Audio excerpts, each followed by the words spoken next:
Assembly media point వద్ద సబితేంద్రారెడ్డి మాట్లాడుతున్నారు. Live చూద్దాం. నేనేంటనేది బాగా తెలుసు. ఎన్టీ రామారావు గారు ముఖ్యమంత్రిగా పక్కకు దించేసినప్పుడు అదే చంద్రబాబు నాయుడు గారు కాదని ముఖ్యమంత్రి గారు ఏంటున్నారు. ఆ రోజు ఇంద్రారెడ్డి గారు హోంమంత్రికి రాజీనామా ఇచ్చి అదే వీళ్ళ బాస్ ఆ రోజు ఉన్నప్పుడు కూడా ఇంద్రారెడ్డి చనిపోయినప్పుడు నన్ను పార్టీలోకి రమ్మంటే నేను రానని ఇంద్రారెడ్డి గారు పట్టిన జెండా నేను పట్టుకున్నాను. 2014లో మీరు టికెట్ ఇవ్వకపోయినా కూడా ఒక మాట మాట్లాడకుండా కాంగ్రెస్ పార్టీకి పనిచేస్తున్నాను. ఉన్న తర్వాత కూడా రాజశేఖర రెడ్డి గారు చనిపోయినాక నిజంగా రాజశేఖర రెడ్డి గారే మమ్మల్ని తీసుకొచ్చారు. రాజశేఖర రెడ్డి గారు మా లేడీస్కి అంత ప్రాధాన్యత ఇచ్చారు. రాజశేఖర రెడ్డి గారు రాజకీయాలలో మా మహిళల్ని ఎంకరేజ్ చేశారు కాబట్టి మేము ఇంత గట్టిగా నిలదొక్కున్నాం.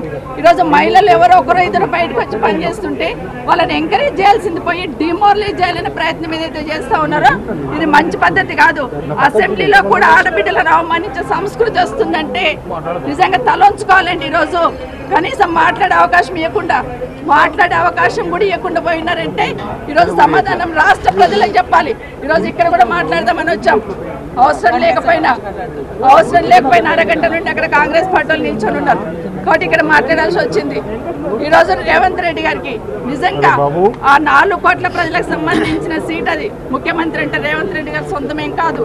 ఆ సీటు గౌరవం పెరగాలంటే ఈరోజు మీరు క్షమాపణ చెప్పండి. తెలంగాణ రాష్ట్ర మహిళలందరికీ కూడా ఈరోజు క్షమాపణ చెప్పాల్సిన బాధ్యత ఈరోజు రేవంత్ రెడ్డి మీద ఉంది. భట్టి గారు, గౌరవనీయులు డిప్యూటీ సీఎం గారు, మీరు మాట్లాడిన మాట ఏదైతే ఉందో ప్రతి ఇంట్లో ప్రతి ఆడబిడ్డకు తగులుతుందండి. ఎందుకంటే మొహం పెట్టుకొని వచ్చిందనే మాట చాలా బాధ అనిపిస్తుంది.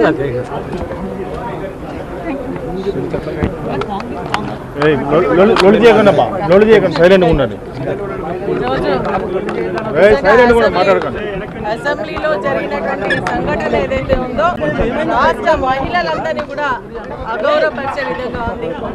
మన రాష్ట్ర చరిత్రలో, అసెంబ్లీ చరిత్రలో ది బ్లాక్ డేగా మేము భావిస్తూ ఉన్నాం.